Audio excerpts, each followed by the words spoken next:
and always had a story ready at quarterly meetings about the next big push. I sat beside him at those meetings, hidden behind a laptop, running slides I built and reports I balanced. I let him speak, let him shine.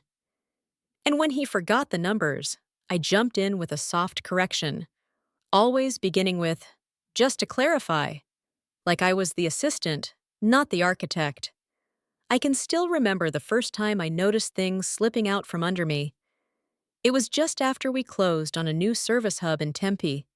I'd secured the lease, negotiated rates with 2 contractors, and even managed the entire permitting process. But when Dad gathered everyone to celebrate the launch, the framed plaque read, Site Leadership, Brandon Delaney, Strategic Development. My name wasn't mentioned. Not in the speech, not in the photos, not even in the team email. When I asked my father privately if it was an oversight, he didn't look up from his coffee.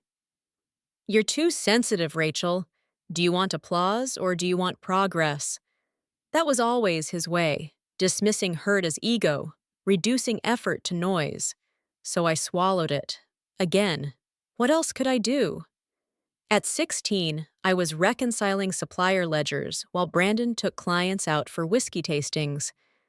By 19, I was redesigning warehouse workflows to reduce labor costs. Meanwhile, he was getting groomed for the top spot, invited to executive retreats that somehow always required passports and swim trunks. Even Mom, who had once told me I was her little genius, started echoing Dad's refrain. You're building the foundation, sweetheart. That matters. Except no one remembers the foundation when they admire the penthouse.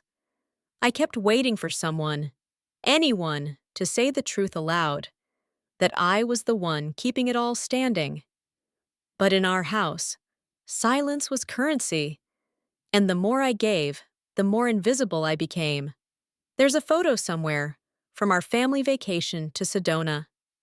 Dad, Brandon, and I are standing in front of a red rock cliff. I remember the heat, the dust, the way my calves burned from the hike. I had twisted my ankle halfway up but kept climbing.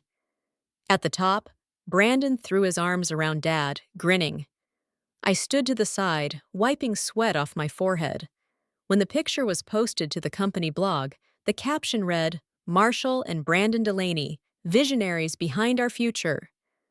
I wasn't even tagged, so I stopped asking to be seen. I built, I supported, I endured. Even when they used me, especially when they used me. The loan was the clearest example. Dad called it a formality, but I read every clause. I knew what it meant to put my name on a 7-figure note. Still, I signed, because he said, we're all in this together, kiddo.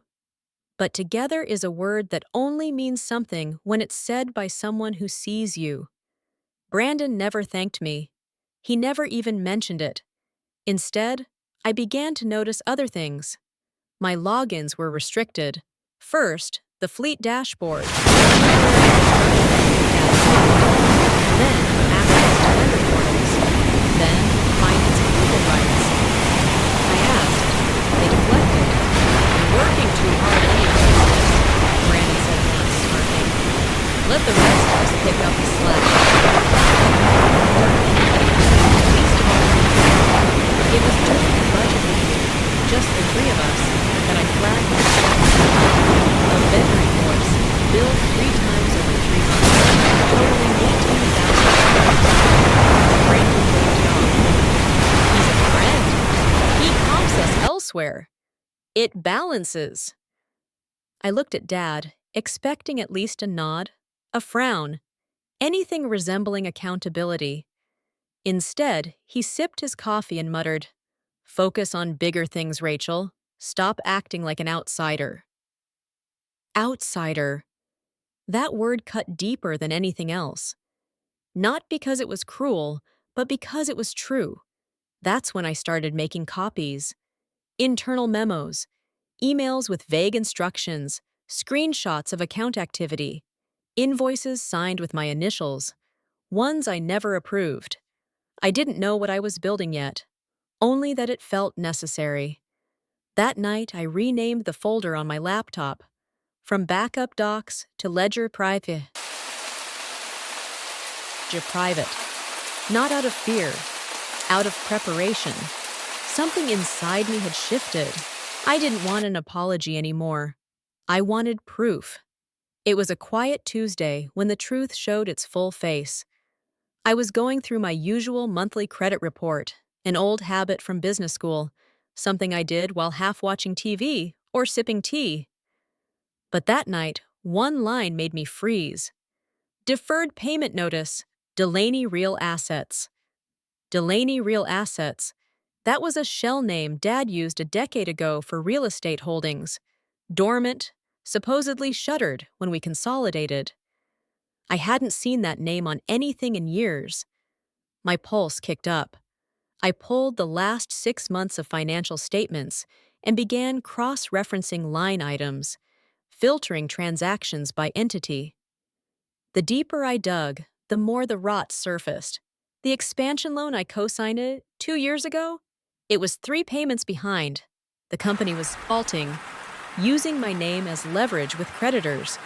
Emails between our finance manager and the bank spoke of Rachel Delaney's excellent financial standing as a reassurance. They were floating because of me. Still, even after locking me out, I hadn't received a single update.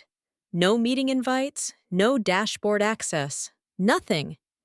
And yet, my signature, my trust, was holding up the foundation.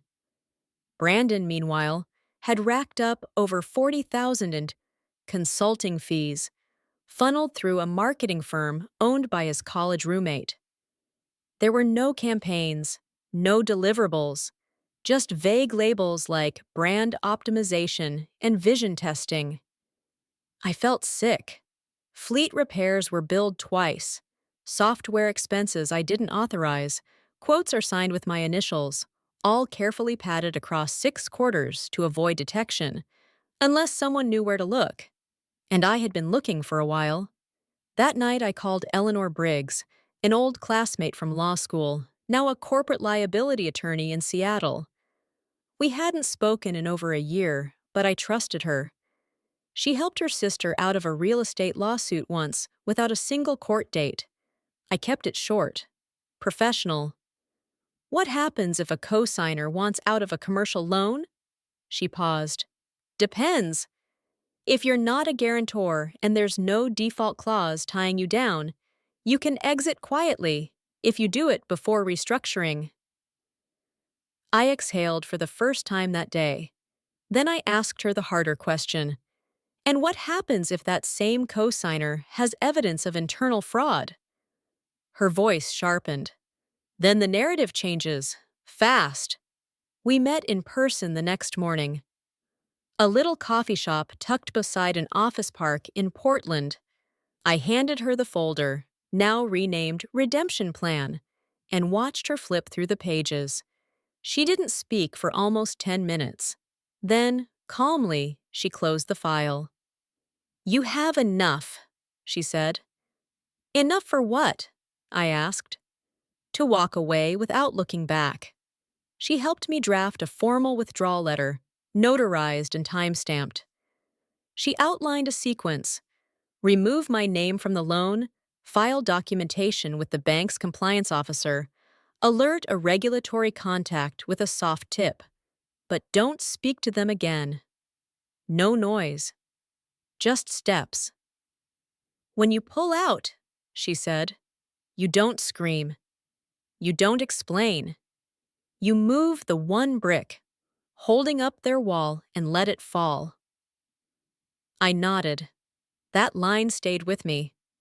And when I went home that night, I finally logged into the admin account I created 2 years ago when I still believed I was building something that included me. It still worked. I navigated to the loan co-applicant page. Status. Active. I uploaded the signed letter, entered my PIN. A gray bar spun. Then came the confirmation. Update received. Compliance pending. No fireworks, no email, just silence. But for the first time, it felt like peace, not absence. I wasn't finished, though. The next morning, I emailed the bank's senior loan officer, a man named Keith Herndon, and attached a concise report of discrepancies, misused vendor funds, fraudulent billing, and restricted access to internal dashboards. I didn't accuse, I documented, and that made all the difference. Within 90 minutes, Delaney AutoWorks' operating account was frozen, pending internal audit. No one called me, no alarm sounded. But behind the scenes, I knew the scramble had begun. That afternoon, I met with Sabrina Kim, my longtime personal accountant. We reviewed my financial standing, protected assets, and worst-case risk exposure. The verdict? No liability, no damage, no ties. I had moved most of my savings into a protected trust the month prior. My credit was untouched. My name was now legally disassociated from the business.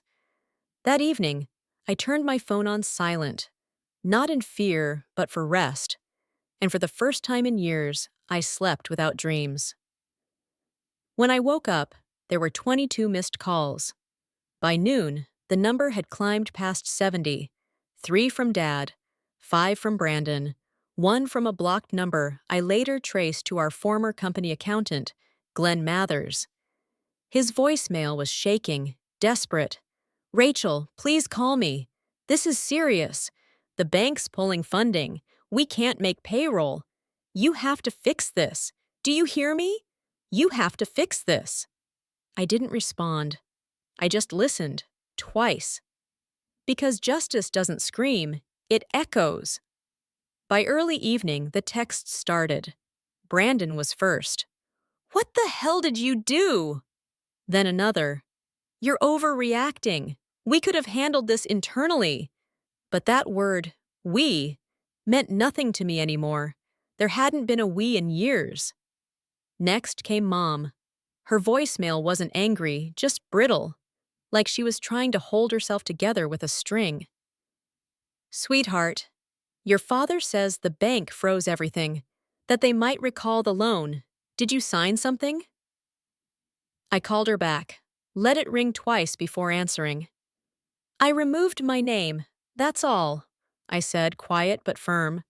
There was a pause. I could hear her breath catch, the subtle shift. Truth lands harder than expected. "But you can't just do that."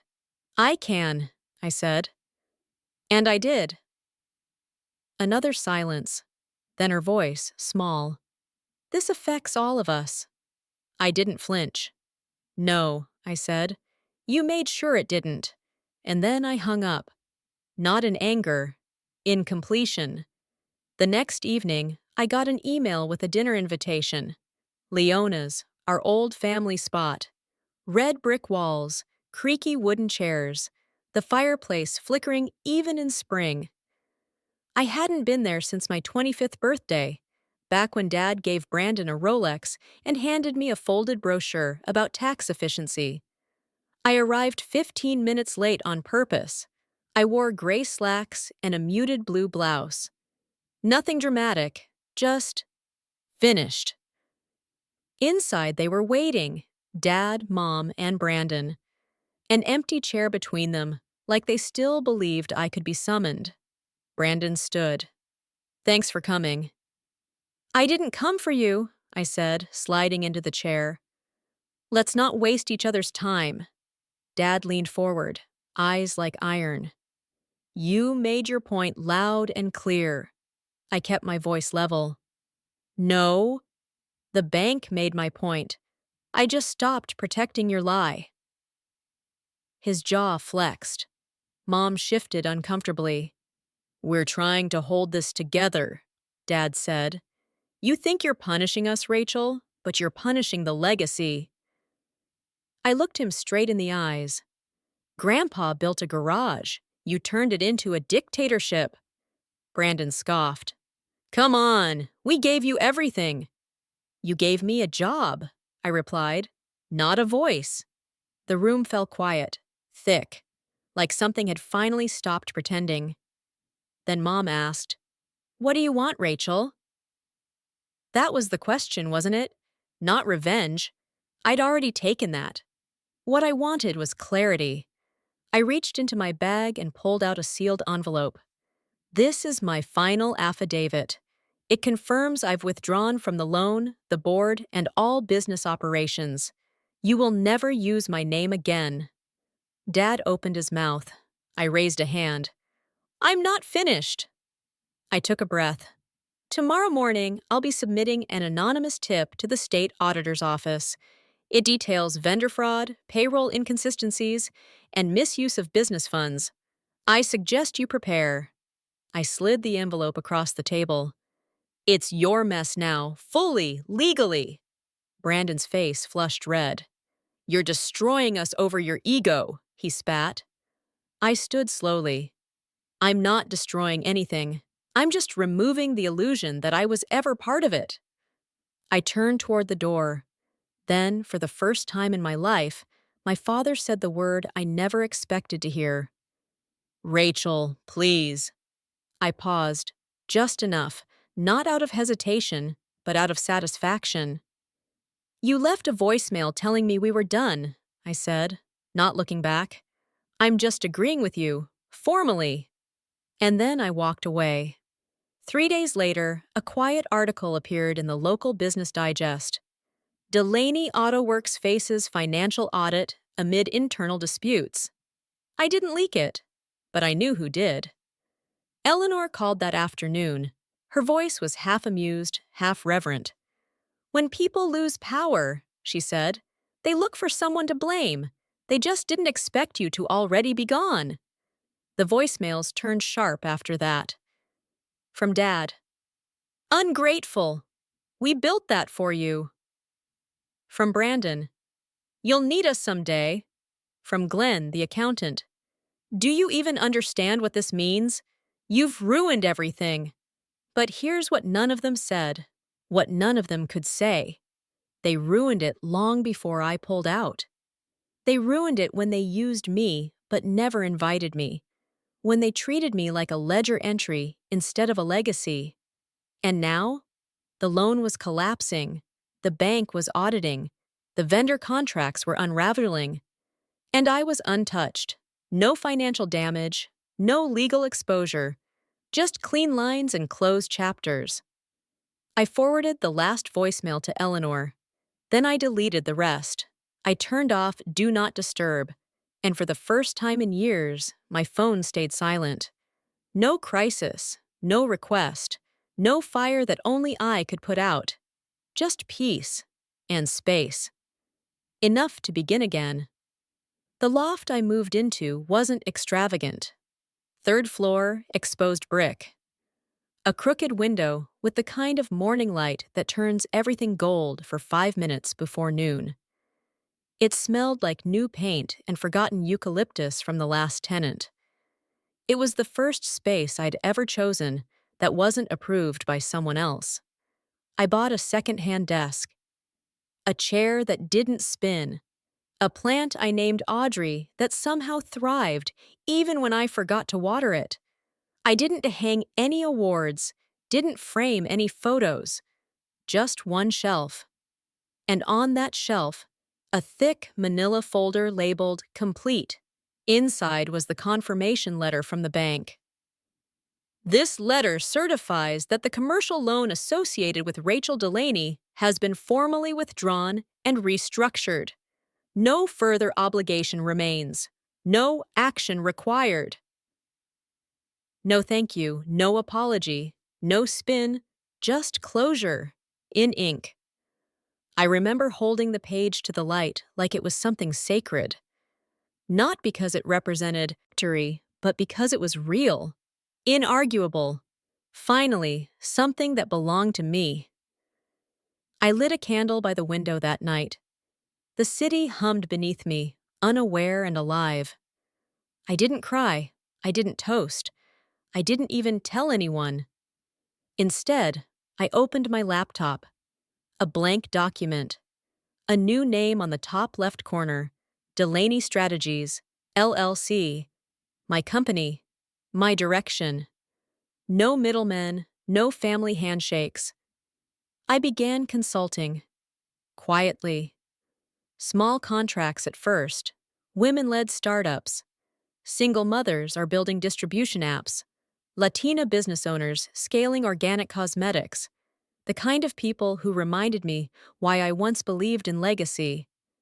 Not because someone handed them one, but because they built it with both hands, while no one was watching. I charged reasonable fees, offered structure, not just advice, gave them what I never got, a seat at the table and a say.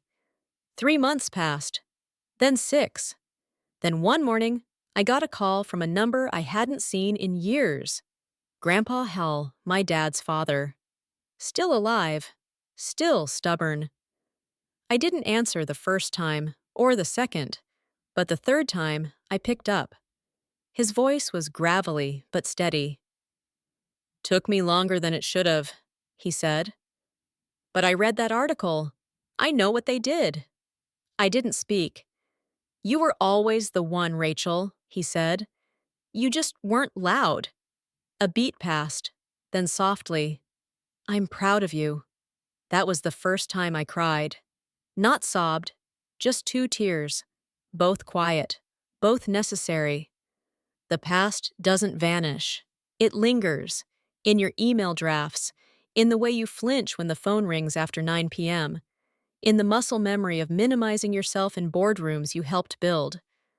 But I learned something. Survival isn't staying where you're needed. It's knowing when you're only being used. And freedom? It doesn't arrive with a bang. It whispers. When you finally say enough. When you let the silence become your sanctuary, not your sentence. The last time my father called, I didn't pick up. I didn't even listen to the voicemail. I just blocked the number. Because some family ties aren't cut, they rot.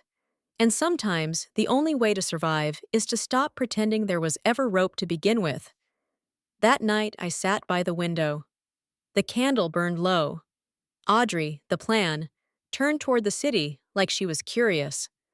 I sipped tea, opened a new client folder, typed one line at the top. "You're not difficult. You're just finely visible." And then I kept going. Word count, 1,123, 300-word ending summary. There's a certain ache that comes from realizing the people who raised you only saw your value in what you could give. For years, Rachel Delaney worked in the shadows, believing that if she just stayed loyal enough, efficient enough, quiet enough, they would let her in, let her belong. But belonging cannot be earned through silence. It must be offered, shared, and above all, respected. When that respect never came, Rachel didn't explode. She simply stepped back, removed her name, her labor, her silence, and the structure they built on her loyalty collapsed. She didn't fight for control. She reclaimed clarity. She didn't seek revenge. She chose completion. She didn't chase legacy. She created her own. Her story is not just about corporate betrayal or family favoritism.